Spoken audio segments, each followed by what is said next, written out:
Hello, community. We're here with Meghan Outten for Wycomico County Council, and we're going to be discussing her viewpoint and what she would like to be done here in Wycomico County. Meghan, how you doing today? I'm doing well today, David. Thank you for inviting me. No problem, no problem. First of all, let's tell us a little bit about yourself. Yeah, sure thing. So, I'm a 29-year-old resident of Wycomico County. My family has long roots here. I'm actually from the Fruitland side of the county. My grandfather owned the Main Street General Store down in Fruitland. Okay.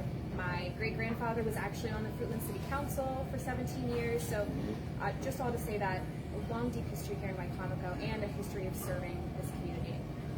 So I graduated from Parkson High School.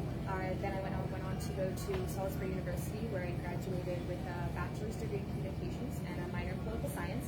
Pretty good. Great. Yeah. So right after graduation, I moved into the renewable energy field.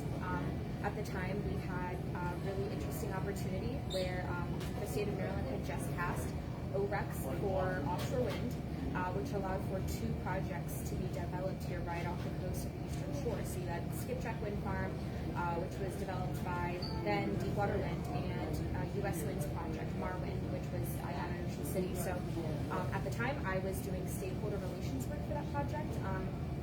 In that 5 years, I met with municipality leaders, county commissioners, county councilmen. I worked with a lot of our state delegates across the Eastern Shore, doing a broad range of things, educating people on the technology of what offshore wind does, the benefits that offshore wind can bring to the region, what supply chain and workforce development opportunities that would mean not just for Maryland but the Eastern Shore. So I did a lot of work actually under that, a lot of many hats with that project. But the beautiful thing about that work is it allowed me to see, one, we had a lot of fantastic people here who were doing some great work here on the Eastern Shore, and 2, to see from the public standpoint some of the things that we were kind of lacking here in the region. And that's kind of the reason why I started getting involved, which is, first and foremost, when it came to renewable energy, I started seeing the lack of infrastructure upgrades that and we're seeing this in Wycomico County right now. Yeah. For me specifically during that time, I was really focused on the grid. I don't know if you're aware, but Maryland's grid is very outdated, and it's really impacting the projects and energy opportunities that we can bring here to the Eastern Shore. And so it just kind of started this little dive into what else is happening in the county. And as I started to do some more research personally and connect with more people out in the community, I realized there really was a need for someone with a long-term vision for Wycomico. And I decided to take that dive back in February when I filed. Since then, it's been a really fantastic time. I have met some fantastic people like you here. I've been able to really learn a little bit more about some of the many issues that Wycomico County is facing, and already starting to partner with other elected officials, community leaders, businesses, environmental organizations to kind of coordinate some problem-solving solutions for the county. Great. Now, I did hear you said that you have worked with some of the state officials, be it Republican and Democrat, correct? Yes. So, if elected, would you have a problem reaching across the aisle and talking to others from the opposing party? I hate to use the word opposing because we really should be about getting the job done, but would you have a problem, putting political party aside? I like to say first and foremost that at the county level, it should really be about policy. And at the end of the day, we all have a common goal of bringing about a better future for Wycomico.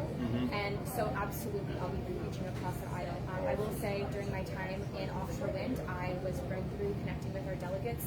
I had quarterly meetings with Delegate Otto. I would talk to Carl Anderton about the status updates of the project. Addie Eckert was a great supporter of offshore wind. I like it. So I have no problem reaching across the aisle, because I really think for us to succeed as a region, we need to collaborate, have an open door dialogue. I like that, and that is true. What I've noticed here is there's issues that are facing our county council currently that has been facing our county council for a while, but there hasn't been an end to it. As a matter of fact, you and I both were at the last county council meeting, and they were talking about adapting and the future of it. There really needs to come to a conclusion on this. How do you feel about the DAP tanks in Pembroke? Yeah, so I know it's been a really frustrating journey for a lot of the residents out there. This has been going on for 3 years, since 2019. 3+ years. And for many of the residents that was in end in sight, this past year specifically, I've made it a point to go out to every single county council meeting that addressed DAP tanks. Just to really immerse myself in the issues that we were seeing, not just from the government level, but the public comments that I was hearing just from some of the locals. In the last meeting, we had a chance to hear from so many residents about 2 hours, 45 minutes. Yes, and I think the residents have made it loud and clear that these are an issue in the community. It's a health issue, it's an environmental issue. I have been extremely frustrated myself with the way the county is moving forward with this. So I personally have been trying to visit one of these tanks just so I can kind of get a sense. We had a resident come out during the public comment period who mentioned that just the smell has been giving her migraines.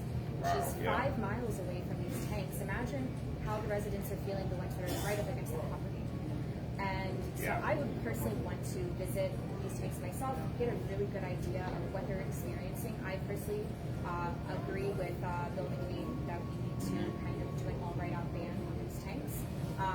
I understand a lot of the concerns that Joe Holloway referenced when it came to supporting our ag and poultry industry, farming, which I 100% understand. We are first and foremost an agricultural community. That is our history, that's our heritage, but we cannot deny the experiences that some of our voters are experiencing right now, which is living with this what I've been described as kind of a putrid smell now for 3 years with no end in sight. It's actually started to affect some of their health. So yeah, that is very true. So you're saying that even if, because we can't do away with what's already there. Okay, we can't do away with that. Unfortunately, already built.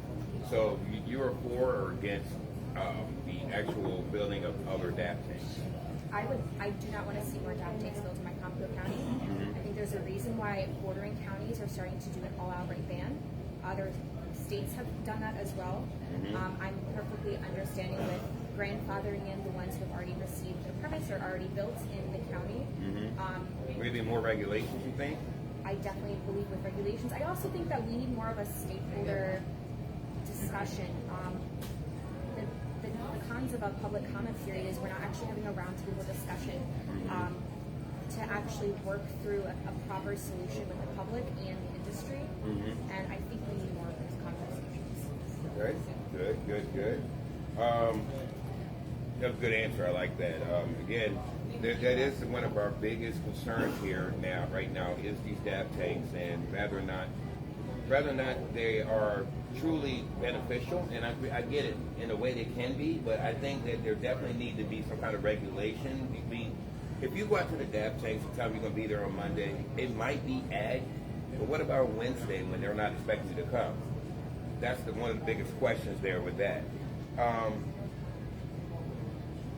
Let's actually talk about something a little different. Let's talk about District 1 and District 2, which is the two districts I deal mostly with, which is down Nanticoke direction, down Nanticoke Road, Hebron, Mardella, Sharptown. Have you done any door knocking in those areas? Absolutely. So from day one, the entire point of my campaign was to build about a sense of community. If you've looked at any of my campaign materials, at the forefront has been community and then opportunity. So getting to every single corner of Waikamago has been an absolute must for me. I've been door knocking throughout District 1 and 2. This weekend I'll be doing some additional door knocking in Sharptown. Really connecting with the leaders of those communities, sitting down with you right here, just so that everyone, voters, know that with me you have a candidate that will be out there every single day connecting with you, listening to your concerns. Yes, the communication is important, very important. Yes, because regardless of the fact of party, I firmly believe that when you are in office, you are voted to be representatives of your constituents, and you need to provide them with that platform to speak and be heard, because that's why you're in office to begin with. And that's really what I'm hoping to build with this campaign. Good. Now, thank you. I like that. visiting all of these different municipalities and places, of course, you probably realize that the fire departments are in need. And again, yes, all the fire departments, including Salisbury and Fruitland, but especially those in those rural areas. What are some of the needs that you've seen that's needed within our first responders? And that may actually include police departments. So I've had a couple conversations with some of the volunteer fire department members in the community, specifically most recently in Pittsville, it's a rural area as well. And I mean, the number one thing is just funding. I mean, the majority of Lee counties, specifically fire department, volunteer based, and it's a thankless job. They do a lot for us. They go above and beyond the call to provide for this county, and we just need to be making sure that we are giving them all the resources they need to perform their duties properly. Because at the end of the day, we need them. I agree. Now, and again, I'm not throwing any shade at Salisbury or Fruitland, but they get different funding than these other fire departments. How do you feel about that? I mean, do you feel that you need to focus more on those out that's not just Salisbury? And again, I'm not saying not to help those fire departments because we need them all. But do you realize that, I mean, you're starting to realize that those other ones out there need more help? Yeah, I mean, absolutely. I mean, that I've witnessed from the get-go, which is our rural communities are really lacking in their resources. They are, and we saw that with the COVID-19 pandemic. I mean, they were the last areas to receive any type of help. And that weak chain that we're seeing at the government level needs to be addressed, and making sure that, you know, when funding comes in, they are not being left out of the discussion. Amen on that. Amen on that.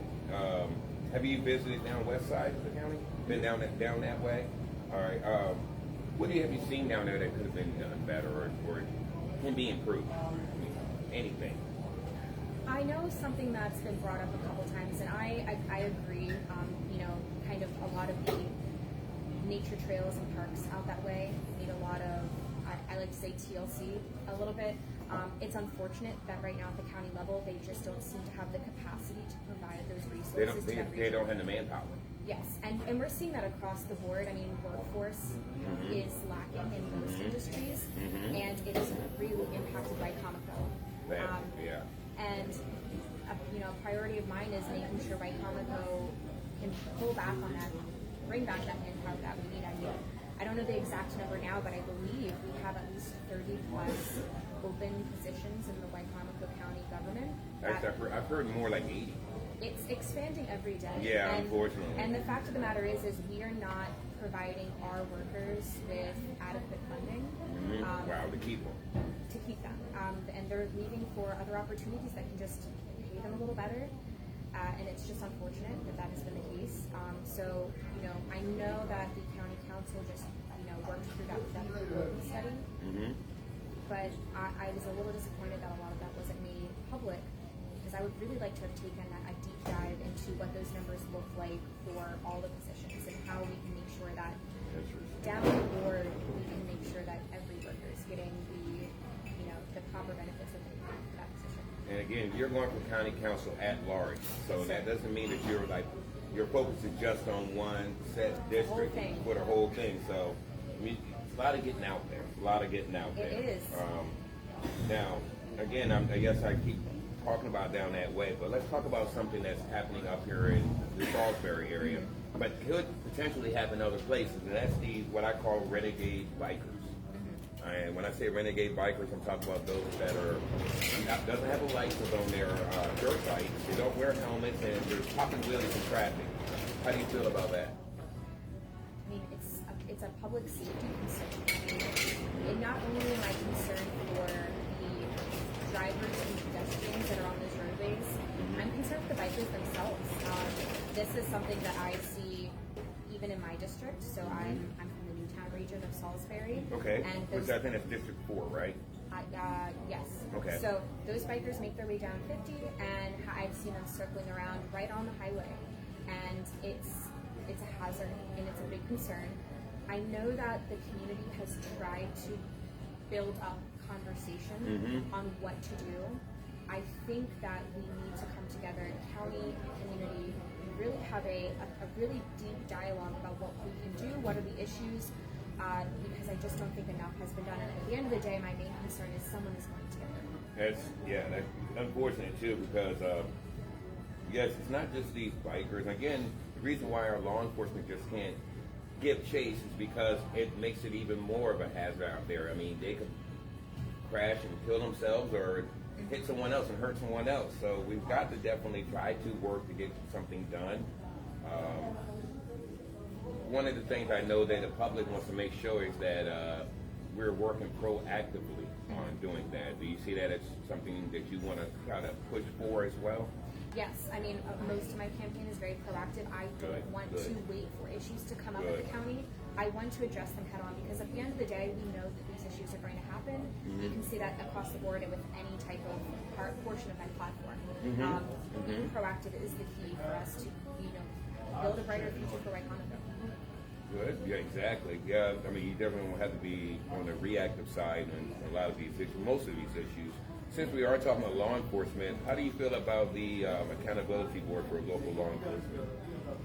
So I was happy that the county at least decided to move forward with it because it is a state-required board that we have to have. Okay.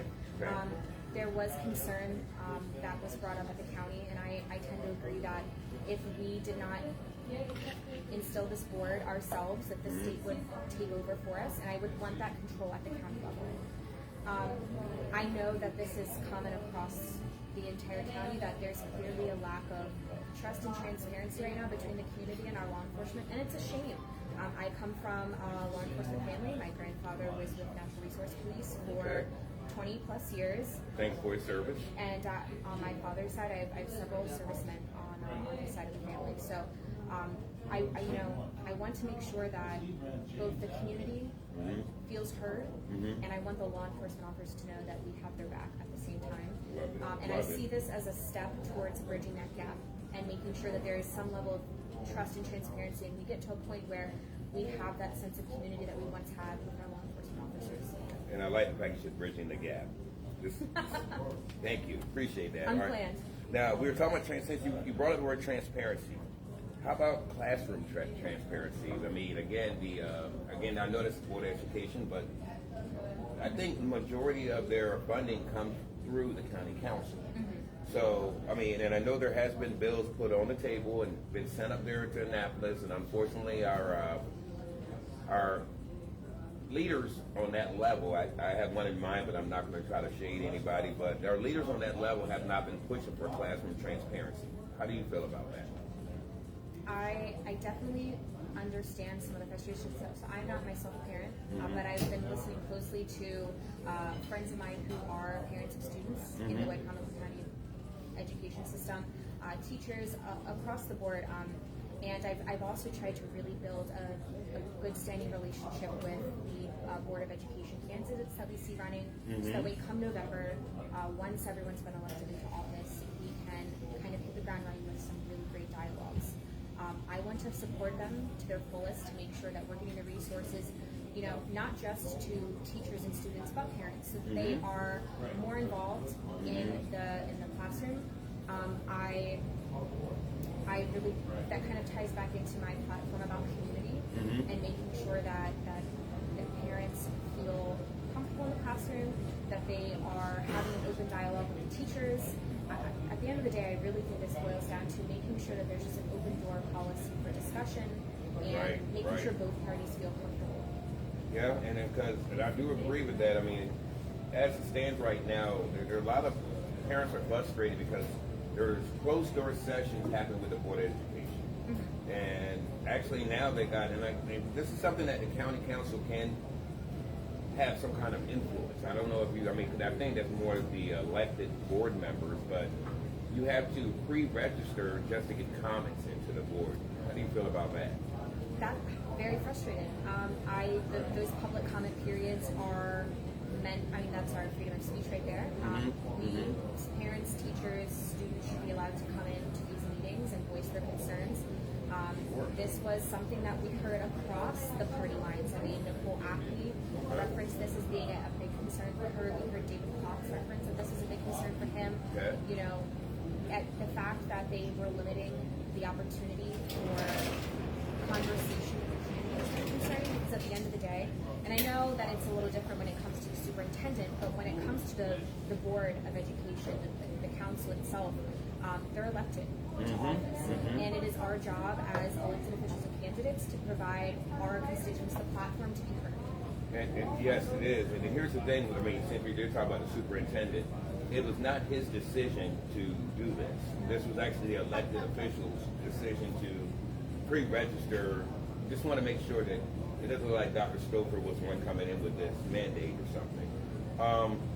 Getting close to the end of this group of questions, but what is your vision? Well, actually, before we get to that, let me ask you one more thing that's concerning down District 2 and some of District 1, and that's Wi-Fi, broadband, being able to reach, because when we had the distance learning, the board actually went through Verizon Fios, which does not reach to the end of data code. I've heard Julie Giordano make a comment of she can get Sirius radio all the way down, but she doesn't get cell service.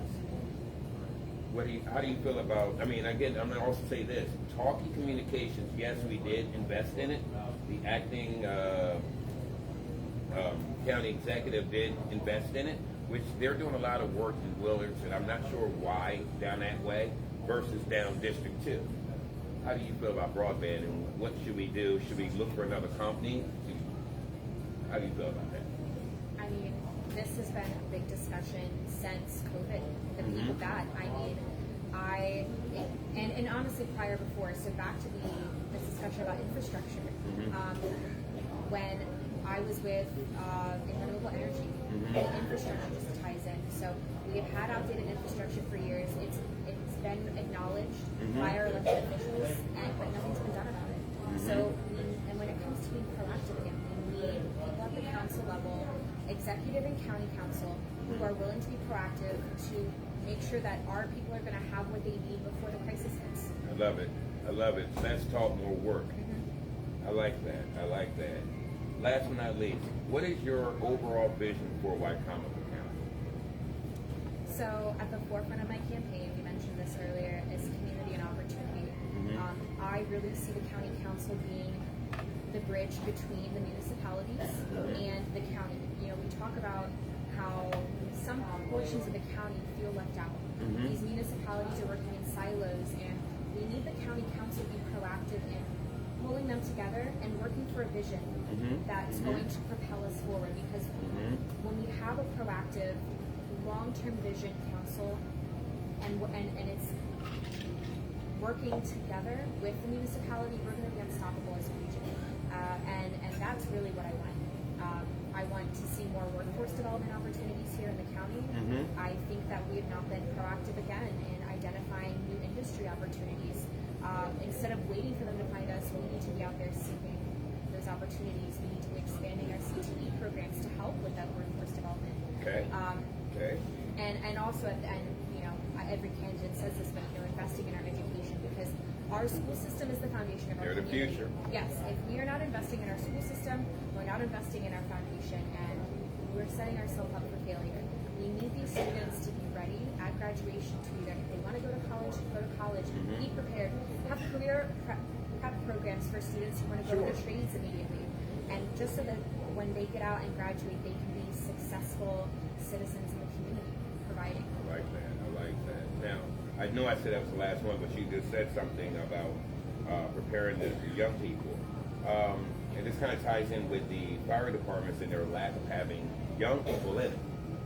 Should there be more recruiting of these high school graduates to become paramedics and firemen? And I mean, because I know from the West Side Fire Department, the average age in there is over 50. What happens when, you know, God forbid?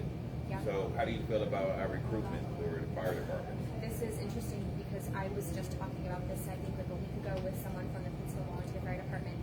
And it's something we're seeing everywhere, and it's unfortunate. There's a gap in that next generation getting involved. We see this in government, we see this in our emergency services, everywhere.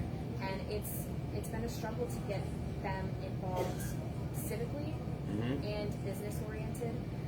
I guess this goes back to that CTE, you know, really having those programs ready in place for them to kind of get a taste for what they want beyond high school.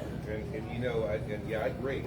I remember it was a couple of years ago when I was in high school, but you know, you had career days and you have the recruiters. I think recruiters for armed services are still in there. Maybe we need to have more from our first responders in there recruit, because unfortunately these streets are recruiting them in the wrong direction.